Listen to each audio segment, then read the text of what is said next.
গত 5ই এপ্রিল 2024 আমরা পুরো পরিবার ধরে মহেশখালী থেকে কক্সবাজারের একটা প্ল্যান করি।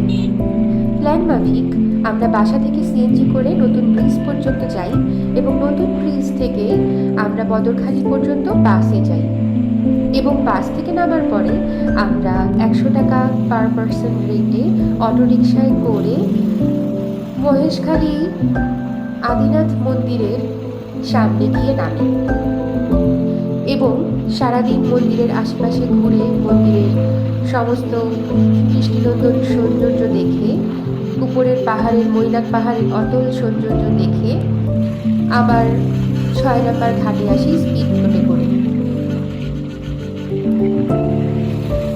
স্পিড বোটের 6 নম্বর ঘাট কক্সবাজার পৌঁছানোর পরে আমরা সেখান থেকে রিক্সা নিই এবং রিক্সায় করে আমরা মেরিন ড্রাইভ রোডে যাই এবং মেরিন ড্রাইভে অনেকক্ষণ সমুদ্রের পাশের সৌন্দর্য, পাহাড়ের সৌন্দর্য উপভোগ করি এবং সন্ধ্যায় আবার বাসে করে ফিরে আসি চট্টগ্রাম।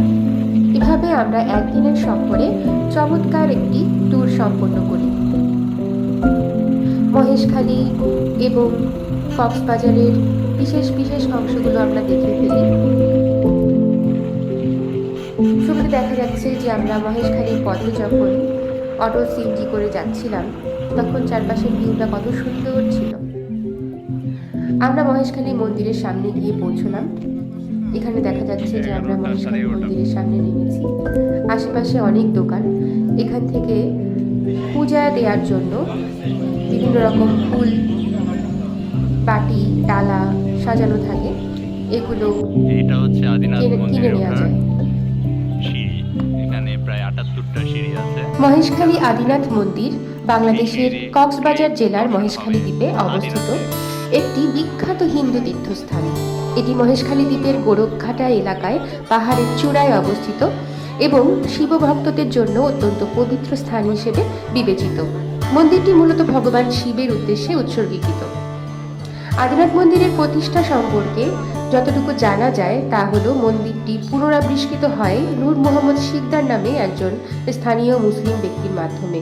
তিনি লক্ষ্য করেছিলেন যে তার গরুগুলি প্রতিদিন একটি নির্দিষ্ট স্থানেই দুধ ঢালছে। বিষয়টি তাকে উদ্বিগ্ন করে তোলে এবং তিনি স্বপ্নে নির্দেশ পান যে এখানে একটি মন্দির তৈরি করতে হবে। স্বপ্নে পাওয়া নির্দেশনার ভিত্তিতে তিনি মন্দিরটি পুনর্নির্মাণ করেন এবং ধর্মীয় তীর্থস্থানে এটি পরিচিত হয়। হিন্দু ধর্মগ্রন্থ অনুসারে আদিনাথ মন্দিরের শিকড় ত্রেতা যুগে পৌঁছায়। কিংবদন্তি রয়েছে যে লঙ্কার রাজা রাবণ তার যাত্রার পথে মৈনাক পাহাড়ে একটি শিবলিঙ্গ স্থাপন করেন।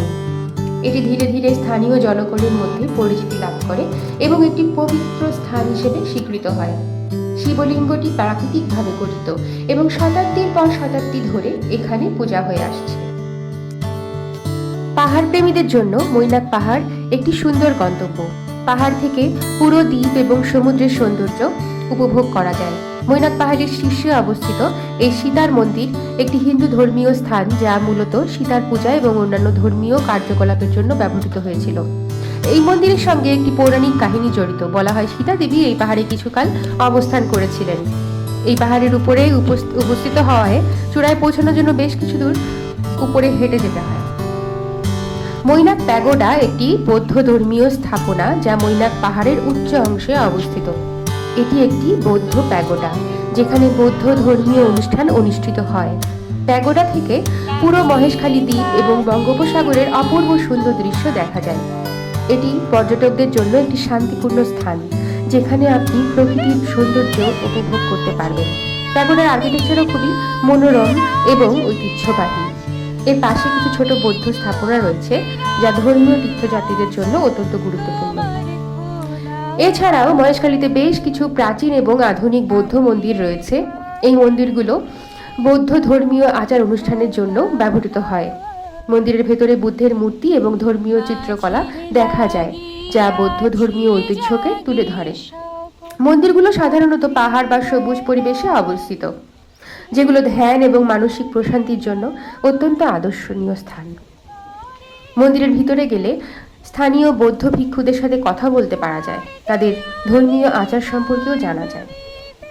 রাখাইন পাড়া মহেশখালীর অন্যতম গুরুত্বপূর্ণ স্থান, যেখানে রাখাইন জনগোষ্ঠীর বসবাস।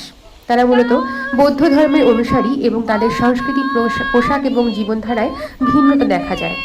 রাখাইন পাড়ায় গেলে রাখাইন ঐতিহ্যবাহী পোশাক, খাবার এবং তাদের জীবনযাত্রার ধরন সম্পর্কে জানা যায়। রাখাইন পাড়ায় হাতে তৈরি রাখাইন থানের অত্যন্ত চাহিদা। স্থানীয় তাঁতশিল্পীরা ঐতিহ্যবাহী পদ্ধতিতে কাপড় তৈরি করেন, যা খুবই সুন্দর এবং রঙিন। যদিও সময় অল্প থাকার কারণে আমাদের সেখানে যাওয়া হয়নি, কিন্তু আমরা মৈনাক পাহাড়ে দুজন মিলে অনেক মজা করেছি। প্রত্যেকটা জায়গা খুঁটে খুঁটে দেখেছি এবং আমাদের খুব ভালো লেগেছে।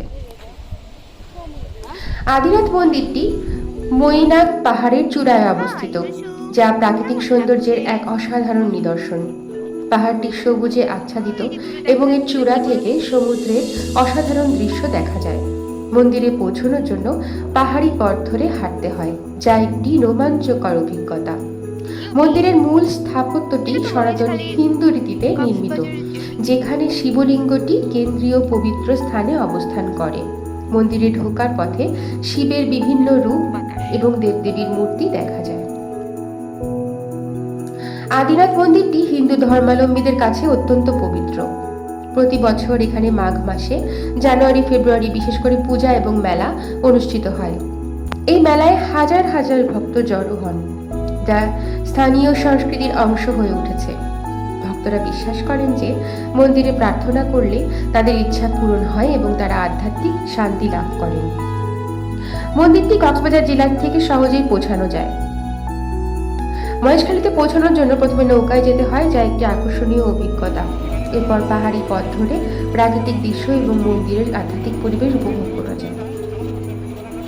আদিনাথ মন্দির শুধু একটি ধর্মীয় স্থান নয়, এটি স্থানীয় জনগণের সংস্কৃতি, ঐতিহ্য এবং বিশ্বাসের প্রতিনিধিত্ব করে। এটি হিন্দু মুসলমান সাম্প্রদায়িক ঐক্যেরও একটি দৃষ্টান্ত বটে।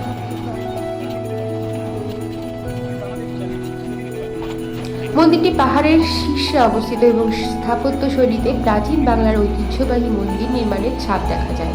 মন্দিরের গঠন খুবই সুনিপুণ এবং পরিবেশের সাথে মিলেমিশে এক অপূর্ব দৃষ্টি তৈরি করে। পাশেই রয়েছে মহেশখালী জেটি। এটা ভালো করে দেখে আমরা রওনা দিলাম আশেপাশের জায়গাগুলো দেখার জন্য। মহেশখালীতে প্রচুর ধর্মীয় এবং উপজাতি স্থান রয়েছে, তো সেগুলো আমরা যতটুকু পারা যায় একটু করে দেখে নিলাম। খালি থেকে স্পিড বোটে রওনা দিয়ে কক্সবাজারের ৬ নম্বর ঘাটে পৌঁছলাম।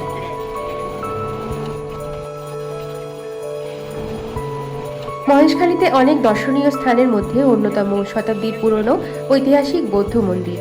রাখাইন সম্প্রদায়ের বৌদ্ধ মন্দির দেখার জন্য মহেশখালীতে প্রতিনিয়ত পর্যটকদের সমাগম ঘটে। মূল মন্দির আনুমানিক প্রায় ২৮৩ বছর পূর্বে নির্মিত হয়। পর্যায়ক্রমে প্রয়োজন অনুসারে মন্দিরের সংস্কার এবং মেরামত কাজ করা হয়।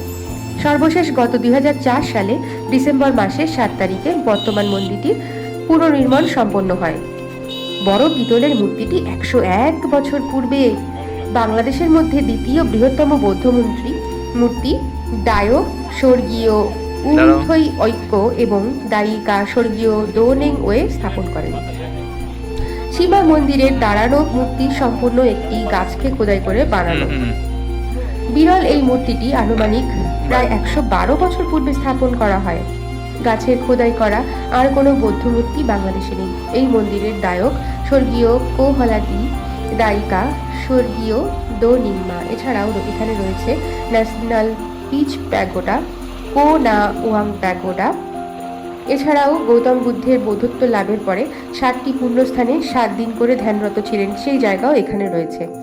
তিনি ষষ্ঠ সপ্তাহ অতিবাহিতকালে এই মুংজালিদা পুকুরে ধ্যানমগ্ন থাকাকালীন প্রবল ঝড় বৃষ্টি হয়। এই সময় গৌতম বুদ্ধের দেহটিকে ঝড় বৃষ্টি থেকে রক্ষার জন্য নাগরাজ নিজে দেহকে আশ্রম তৈরি করে গৌতম বুদ্ধের মস্তকের উপরে ফনা আকৃতি করে ১ সপ্তাহ ব্যাপী অবস্থান করেছিলেন। এই থেকে গৌতম বুদ্ধের সন্তুষ্টি অর্জনের জন্য প্রতি বছর রাখাইনরা মুংজালিংদা পুকুরে বর্ষা ব্রত পালন করে থাকেন। 2011 সালের আদমশুমারির হিসাব অনুযায়ী মহেশখালীতে বৌদ্ধ ধর্মাবলম্বীর সংখ্যা হচ্ছে 7,500 জন এবং 5টি বৌদ্ধ মন্দির রয়েছে। রাখাইন আবাসিক এলাকাগুলো যথা মহেশখালী পৌরসভা, শাপলাপুর, ছোট মহেশখালীর ঠাকুরতলায় রাখাইন ধর্মাবলম্বীরা যুগ যুগ ধরে শান্তিপূর্ণভাবে বসবাস এবং ধর্ম পালন করে আসছে। তাদের মধ্যে নারী পুরুষ উভয়ই কর্মঠ। ছেলে মেয়ে কাঁধে কাঁধ মিলিয়ে প্রতিনিয়ত পরিবারের ভরণ পোষণের লক্ষ্যে কাজ করে যাচ্ছে। মূলত তারা স্বর্ণ ব্যবসায়ী ও মহাজনী কারবারি। এছাড়াও টেইলার্স, ছোট ছোট মুদির দোকান, তাঁতের কাপড় তৈরি, কিছু লোক জেলের কাজও করেন। বেশিরভাগই সচ্ছল তারা। মহেশখালী রাখাইন নারী পুরুষ ধর্মের প্রতি অত্যন্ত অনুরক্ত।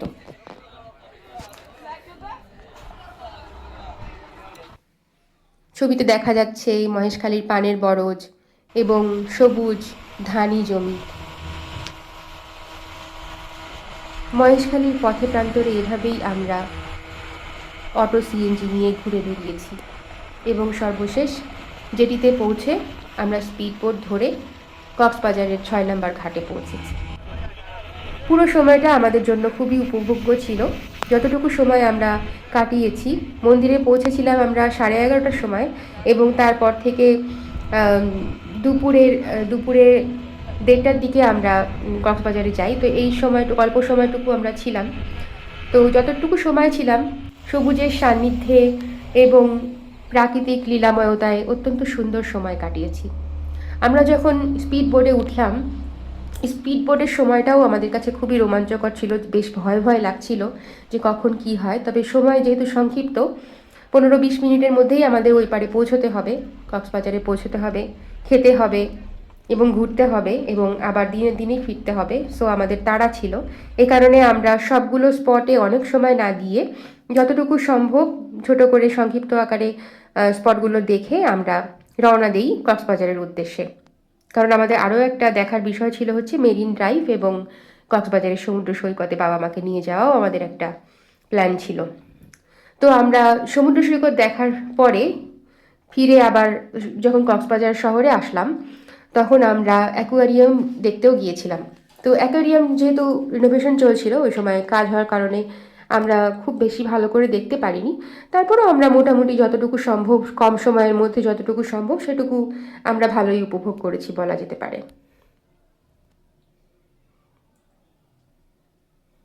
এই হলো কক্সবাজার 6 নম্বর ঘাট এবং এটা হলো মেরিন ড্রাইভ থেকে আমরা ঝাউবনে গিয়ে পৌঁছানোর দৃশ্য। ঝাউবনের জায়গাটা বেশ সুন্দর মনোরম ছিল এবং আমরা ঘুরে ঘুরে দেখেছি, বেশ ভালো লেগেছে। আসলে পরিবার নিয়ে গেলে পরে একটা অন্যরকম শান্তি উপভোগ করা যায়। সবার মুখে যখন আনন্দ দেখি তখন আমাদেরও প্রাণে আনন্দ ধরে না। বাবা মাকে সূর্য স্নান দেখাতে পেরে খুব ভালো লেগেছে। সানসেটটা দেখে আমরা সন্ধ্যা করে ফিরি এবং অ্যাকোয়ারিয়াম দেখার পরে আমরা রাতে রওনা দিই এবং রাত 11টার মধ্যেই আমরা বাসায় ফিরে আসি। তো একদিনেই যতটুকু আমরা দেখেছি আমাদের খুব ভালো লেগেছে। এই রেস্তোরাঁয় আমরা খেয়েছিলাম, ঝাউবনের অপোজিটে এই রেস্তোরাঁ ছিল। দুপুরের খাবার আমরা এখানে খেয়েছিলাম এবং খাবারটিও যথেষ্ট ফ্রেশ ছিল, খুব ভালো ছিল। তো হিমছড়িতে এবং মেরিন ড্রাইভে এবং ঝাউবনে কাটানো এই সন্ধ্যাটাও আমাদের স্মৃতিতে অনেক দিন জজল্যমান থাকবে। আসলে আমাদের জীবন শুধু এই ছোট ছোট মুহূর্তগুলোর সমষ্টি। তো তাই আমরা সবাই চেষ্টা করি ছোট ছোট মুহূর্তগুলো হাতের মুঠোয় ধরে রাখি, যাতে মরার সময় আমাদের একটু আফসোস হয়। ধন্যবাদ।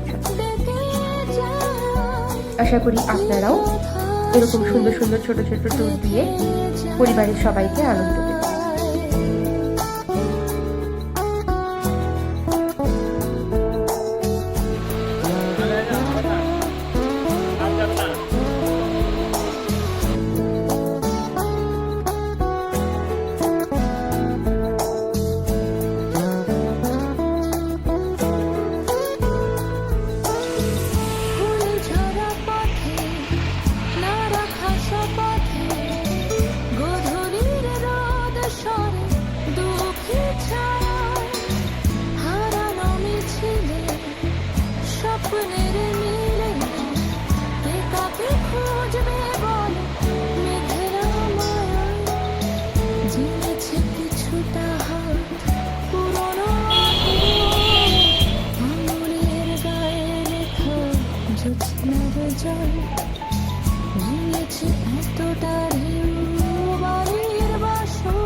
বাবুরা চলে এসেছে।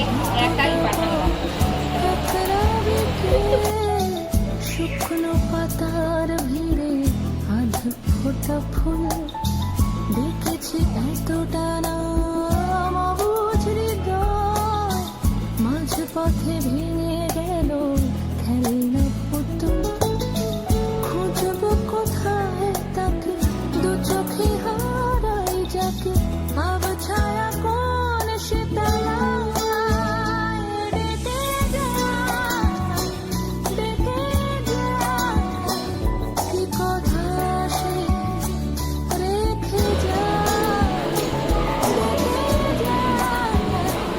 ডেকে যায় কি কথা সে রেখে যায় ডেকে যায় ডেকে যায় কি কথা সে রেখে যায় ডেকে যায় কি কথা সে রেখে যায়।